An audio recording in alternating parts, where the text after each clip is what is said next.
ito ay rated SPG. Striktong patnubay at gabay ng magulang ang kailangan. Maaaring may masiselang tema, lengguwahe, karahasan, sexual, horror o droga na hindi angkop sa mga bata.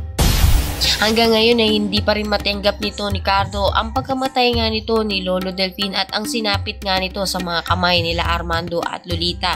Kaya naman kahit saan magpunta itong dalawang ito, hindi siya titigil na hanapin nga ito at mas masahol pa ang gagawin niya kina Armando at Lolita. Sa kabilang banda nga ay nakaalalay sa kanya itong ang mga agila at sa kahit atong laban nga at paghihiganti ni Cardo ay handa nga sila at sasamahan nga nila itong si Cardo. Ngayon nga ay unahin nga si Albert upang sa gayon nga ay wala na ngang maasahan pa itong si Lily at dito na nga posibilidad tapusin na nga nito ni Cardo itong si Albert sa muli nga nilang pagkikita. Kaya naman muli nating abangan ang muling paghaharap nga nito ni Albert at ni Cardo kung saan patutunghayan nga natin kung paano nga ba tatapusin nga nito ni Cardo ito nga si Albert.